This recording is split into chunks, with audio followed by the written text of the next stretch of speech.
You've probably heard the word holy before, or at least sang it in a church song once or twice. And for most people, this idea is really just connected to being a morally good person. So God is holy because he's morally perfect. Yeah, that is part of it.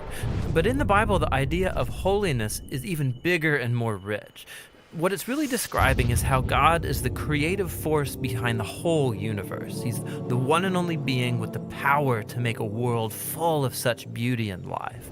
And so all these abilities, they make God utterly unique, which is the meaning of the word holy. So a helpful way to think about God's holiness is by using the sun as a metaphor. The sun is unique, at least within our solar system, and it's really powerful. It's the source of all this beautiful life on our planet. And so you could say that the sun is holy.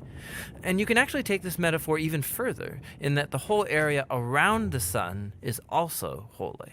Yeah, because the closer you get to the sun, the more intense it gets. Yeah, exactly. So that very power and goodness that generates all this life is also dangerous. I mean, the sun, if you get too close, will annihilate you. And in the same way, there's this paradox at the heart of God's own holiness, because if you're impure, his presence is dangerous to you. And not because it's bad, but because it's so good. And so the first time we see this paradox of God's holiness, it's in the story of Moses and the burning bush. So God tells Moses to take off his sandals because he's standing on holy ground. And Moses covers his face in fear, and God says, hey, don't come any closer. It's intense. It's actually that intensity of God's holiness that's explored even more in the stories about Israel's temple, which was the main place where God's holy presence was located. And at the center of the temple was this room called the most holy place, this the hot spot of God's presence. And whether you're an Israelite living in the land around the temple or a priest working right in the temple, you're in proximity to God's holy presence, which is dangerous. Yeah, this is a problem. So how's it supposed to work? Well, in the Bible, the solution is that you need to become pure. So like being morally pure. Yeah, and that's easy enough to understand. But the Bible spends a lot of time talking about another kind of purity, being ritually pure, which is a state where you separate yourself from anything related to death, like touching things like diseased skin or dead bodies or even certain bodily fluids. All these make you impure. And becoming ritually impure isn't necessarily sinful. What's wrong is waltzing into God's presence when you're in an impure state.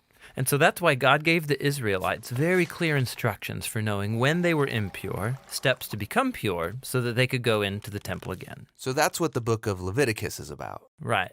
But it doesn't stop there. This idea keeps developing. So later in the scriptures, we find this really interesting story by a prophet named Isaiah. And he has this crazy vision where he's in the temple and he's right in God's presence. He's totally terrified. Yeah, he knows the rules. He shouldn't even be in there.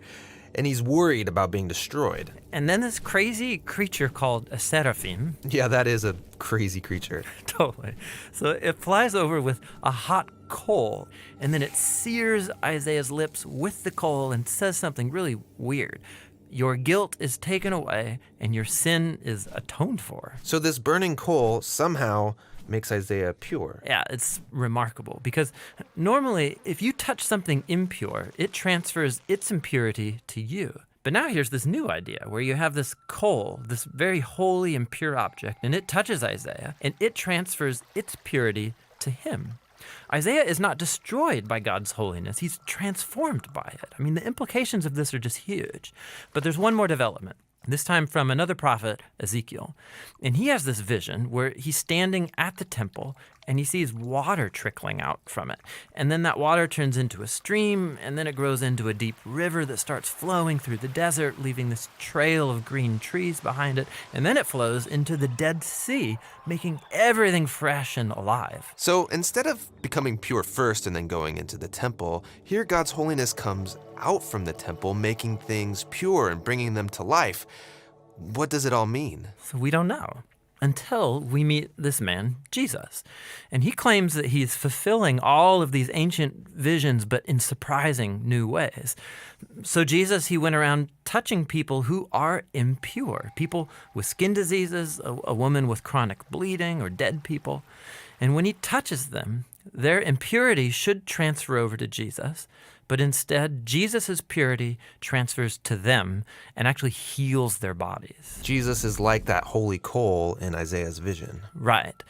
And Jesus claimed that he was the human embodiment of God's own holiness, and that he and his followers were now God's temple, so that through them, God's holy presence would go out into the world and bring life and healing and hope. And so this is why Jesus described his followers as having streams of living water flowing out of them. So this is our part of the story where we find ourselves now, but where's this all heading?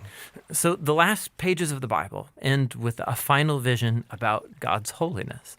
And this time it's by a guy named John.